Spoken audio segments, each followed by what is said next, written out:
Welcome back, 2017 NCPA Championships. I'm Matty Marshall alongside Kevin Catfish Garcia, former world champion.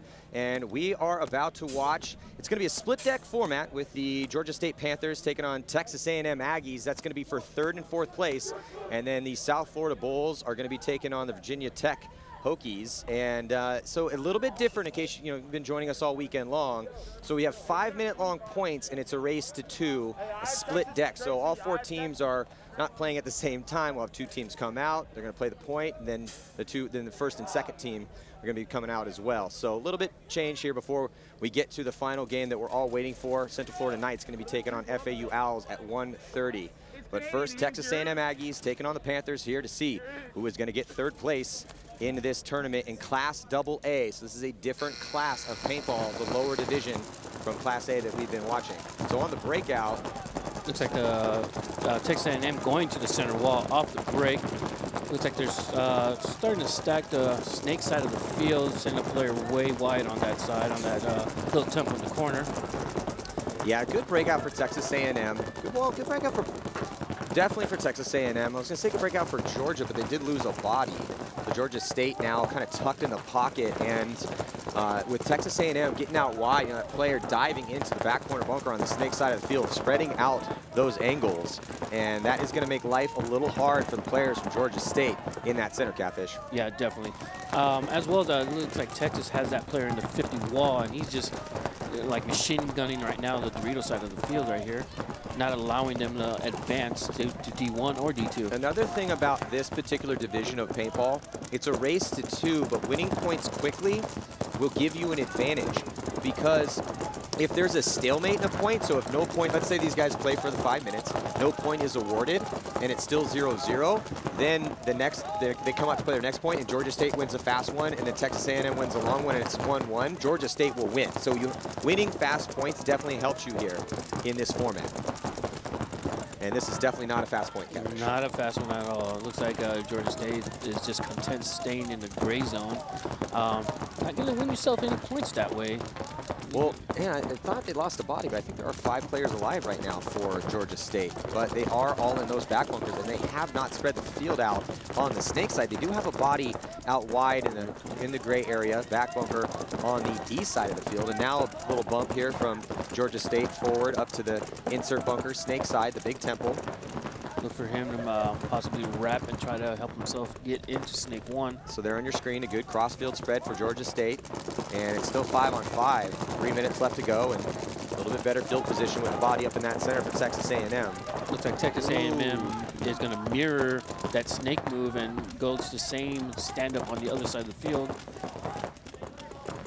Well, it definitely helps Texas A&M that they do have some of their guys from the A-ball squad there to help them. You know, it always helps to have guys that play in a higher division help you with game plan. It's most importantly. They can't obviously be out there on the field with you to be locked in your gunfight. However, they can definitely tell you what the best moves are to make and when. Oh, the referee is going to get in, check him. Thought he might have been hit for a second, but he is clean. Look for him to possibly pop up and try to catch a pack on the back line here, as he's trying to eliminate that player at the stand-up in the middle here. I got to give it to these players, though, playing real tight out here. I mean, everyone has been gunfighting. Yeah. It's not like they're just hiding in their spots, and they are making some moves. They're starting to run low on time here. 2 minutes to go. Better field position for Texas A&M. The bottom of your screen, they have a body in snake 2. As well as that center wall. It's Chelsea Johnson in the snake right now for A&M. So Johnson is playing pretty tight in there, and he's shooting mostly towards the Dorito side of the field. And there goes the first body to drop. It's Tien. Oh, and they're from Georgia State, Catfish. Georgia State now into snake 1, looking to battle their snake player. So Texas A&M now down 2 bodies, just 3 players left alive. Another body taking the walk. Oh, Texas A&M player taking the walk from the back bunker. Well, that is definitely going to help out Georgia State. They are still down by 1 body. It's 3-on-4 with 1 minute and 14 seconds to go. And here comes a move up in the snake, and he's going to get shot in the pack. Johnson went completely to sleep on the player for Georgia State here in the snake. Look for this Georgia State player to possibly go to the snake 50, I'm thinking. That was a huge kill for Tommy Brandon right here. Tommy Brandon really stepped up to get that kill on Johnson, who did not know the count and did not know where that body was. Texas State trying to get into snake 1 as well. Eliminating that snake player as well. Man, looks like it is a 2-on-3 in favor of Georgia State right now. They got 40 seconds left on this match. Catfish a couple sloppy deaths here for Texas A&M has sloppy. been the difference. But can Georgia State utilize the one-body advantage? It was definitely good for Brandon here in the snake to get 2 kills to give themselves this advantage. But I don't know if they're in position because of that body for Texas A&M up in the center. He's watching the flag, and he also, from that angle, has a direct drive look at the scoreboard and the clock as well, so no excuse for him not to know the time to stay on that angle. And because there's only 2 of them, he just needs to watch over and make sure that that flag, I mean, even if he gets run down in the back, he really just needs to focus on the flag. There's only 3 seconds. Yeah, we're going to be a stalemate point here. Oh, so Brandon gets up, and he is a little frustrated there as he did get 2 confirmed kills in that point and gave his team an advantage. But unfortunately for Brandon, it didn't look like his boys on the D side of the field were looking to move forward there, Catfish. Yeah, definitely we're not looking to move forward. I mean, they sent that guy to the center wall, and he was camped out there for a good while, you know, looking Dorito side mainly. He did occasionally come over to snake side, but neither team, which surprised me, went heavy in the snake side. Usually you see some of the teams going heavy on the snake side. Yeah, and it also looks like very evenly matched teams here. You can see the replay of this is that first death as trying to make a move, and then look at Brandon come out. Perfect timing for Brandon. Comes out, and we're looking at that was that second kill for Brandon. And one skips right off the ground, goes right and takes direct drive shot on our camera. So man down. Definitely a big thanks to our crew out here.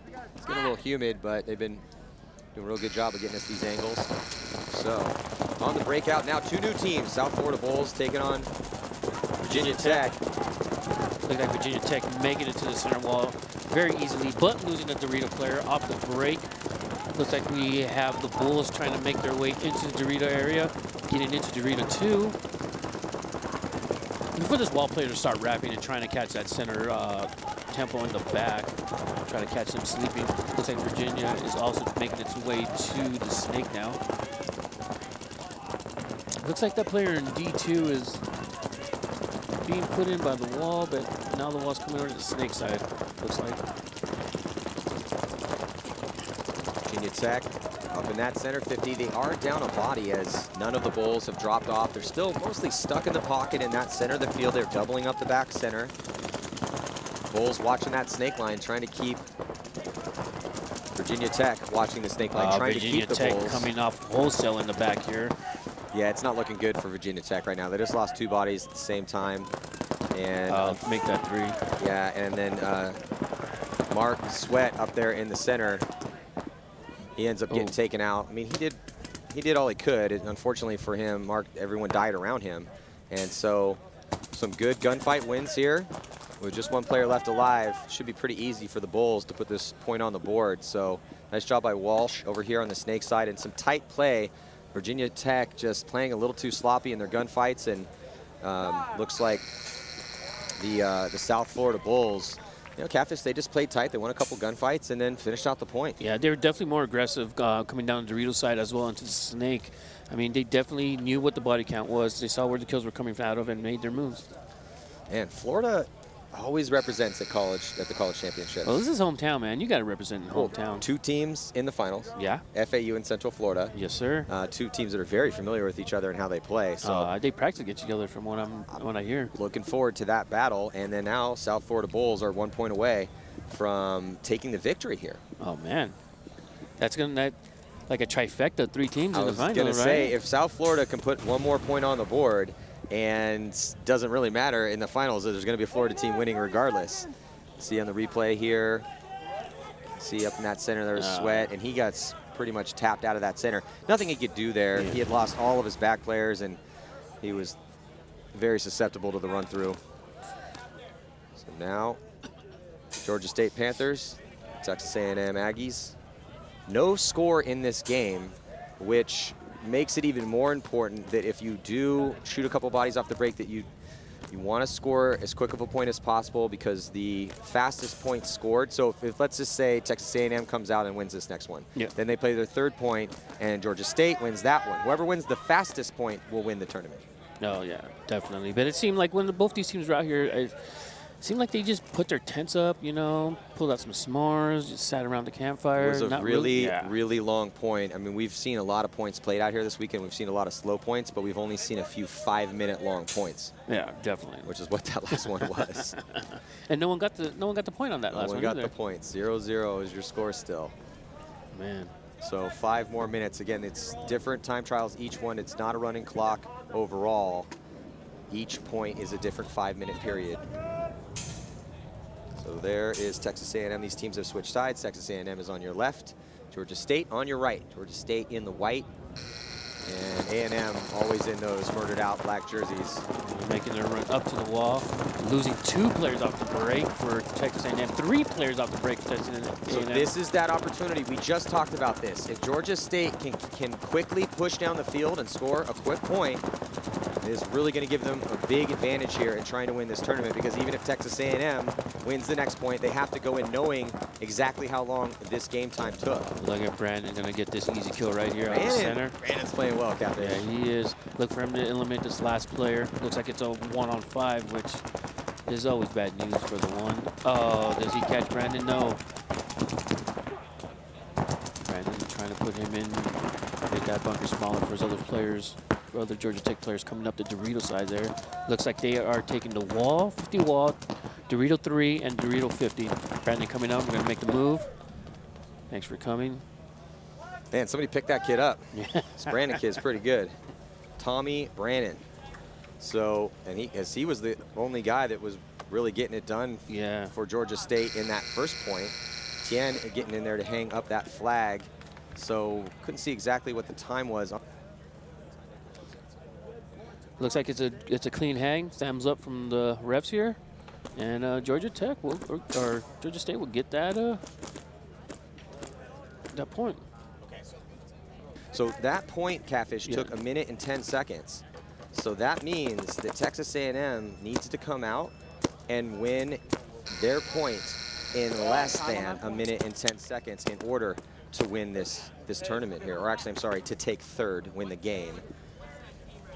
The Florida Bulls, South Florida Bulls, and Virginia Tech Hokies, those are the 2 teams that are playing for first and second right now, and they are going to take the field. These teams are definitely a little bit more aggressive. Look for the Bulls to hopefully get this point. I mean, they were getting those kills off the break. I believe they eliminated 2 off the break. So let's look at the replay here, and there's Texas A&M on the break. Oh, looks like she takes that one right there in the goggles. And then here was the body for Texas A&M up in the center 50 wall, and just getting his back riddled by Brandon. So really the MVP in that 3rd and 4th place match is Brandon from Panthers. Well, let's check in with Lauren Kelly. She's down in the pits with Texas A&M. Hey guys, yeah, Texas A&M doesn't really have a lot of conversations going on in the pit about what they can do differently. Cooper on A&M just said that they got 3 kills off the break. As in A&M, they had 3 players walk off the field off the break, but they don't seem to have a lot of game plan as to how to change that. Ryan Hall is down here trying to give them advice, but so far all I've heard him really say is that they need to play a quick, aggressive point. They absolutely need a quick, aggressive point. We'll get to that match in a second. Right now, the Bulls are 1 point away from taking the victory here in Class AA, and 4:25 on the clock, but it looks like bodies have already dropped for Virginia Tech. Yeah, there goes their second one, and now count that 3 coming out of the center, and it is looking like the Bulls should be able to cruise to a victory here. They have a body in the snake, body in D2, and the 3rd attacker up in the center 50 wrapping around on the D side. And they also have one in Dorito, the 50 Dorito mat. They have all 50 bunkers now, and yeah, it's all but done here. 2 lonely Virginia Tech players in the back here. We got one in the back center stand up and one in the back. Looks like Walsh here at the 50-yard line in the snake. There goes another body. So that's going to do it here, as the Bulls will be taking the victory. Oh, ref comes in and pulls out Walsh. but they still have 4 bodies, so almost a perfect point. If Walsh had stayed alive, there would have been 5 guys alive here to win this one. You can see putting their guns up already and jumping up, about to celebrate their victory here. So congratulations to the South Florida Bulls. Florida representing strong here at the 2017 NCPA Nationals. Yeah, 3 strong Florida teams, definitely. So we will be getting back into this 3rd and 4th place match with the Panthers. They scored a point. There's no point scored for the Aggies. We're into the 3rd and last point. And again, the situation here is Texas A&M, they have to score a point, and they have to score a point in less than 1 minute and 10 seconds. Yeah, that's gonna be tough. That's tough. Especially, I'm not taking away anything from AA, but I mean, the divisional are real different with the way they play, the aggressiveness of the players.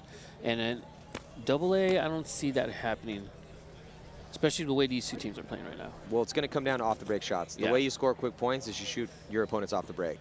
So look for Texas A&M to probably go heavy guns and risk a couple bodies. So maybe 3 up with a couple runners.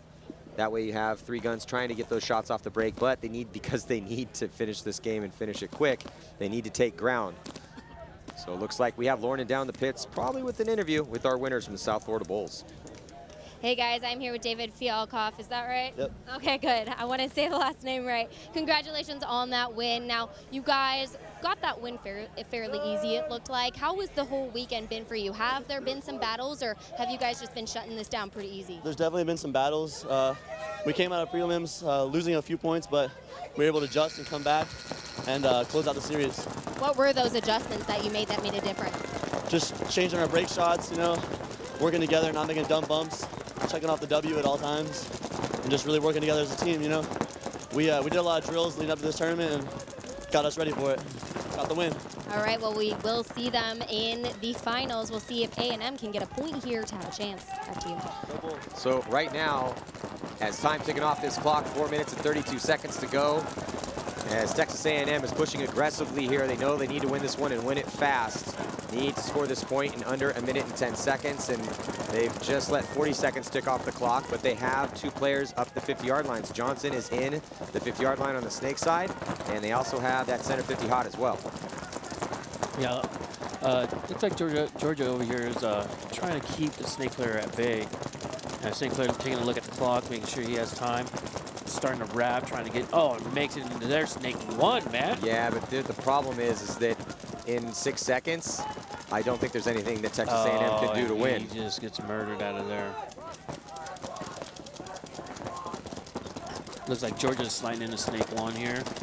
That's good. Take that position, slow things down even more. He's doing a little head check, seeing if we can move down. We got Texas A&M player in snake 2 on their side of the field. Here's the look of the layout here. Snake battle going down, as well as that player in the middle. Looks like Brandon's in the snake right now for Georgia State. He's just being in there calm and cool. Yeah, but calm and cool, unfortunately, isn't going to do it for Texas A&M. Not at all. Because, again, Georgia State scored a point in 1 minute and 10 seconds, and Texas A&M is now coming up on 2 minutes. And Brandon, again, somebody pick this kid up. Tommy Brandon. No bounce from playing Brandon. smart, making the moves he needs to make. He was the hero for the past 2 points. He's got to be careful on that center 50. Yeah, definitely got to be careful. I don't think the A&M player in the wall knows where the snake player is at, because he is shooting the snake 50. He's playing. His body language is showing like he thinks he's in the snake 50. Well, he's just going to give up that lane and go to the D side. That's Brandon come unchecked. Now standing up over. Oh, here comes a move for the W. Night. That poor player for Texas A&M just constantly getting bunkered up in that center because all the players behind him are dying in their gunfights. And so Texas A&M getting shut out here, and they will be taking 4th place. Georgia State will be our 3rd place finishers here at the 2017 NCPA Nationals. Yeah, that was definitely Brandon was putting on a little bit of a clinic on the snake side here, Matt. So Texas A&M coming in heavily favored to this event, and a disappointing turn of events for them as they lost in the quarterfinals to the University of Central Florida in A-ball, and now in AA, forced to take 4th place as just too much. Tommy Brannon and the rest of the boys from the Georgia State University Panthers winning 2 points and taking the 3rd place. There was Russell with the run through in the center, Zach Russell. The Panthers look pretty good. Yeah, they definitely look pretty good. I mean, they were all guns up, you know, waited for those kills off the break, which were key. Yeah, they look very, very strong. Brandon came off, and he's like, hey, Maddie. And I looked down, and he's like, I know you see me, baby. I know you see me. I love it. I love the attitude. Hey, man, hats off to Tommy Brandon and the rest of the boys from Georgia State. They look awesome out there. So definitely. They had a good weekend. So thank you guys so much for joining us. We have the most important game coming at you next. Do not go anywhere. This one should be real close. 2 evenly matched Florida squads going to be throwing down University of Central Florida Knights, taking on the Florida Atlantic University Owls. I'm Matty Marshall with Catfish, and we will be back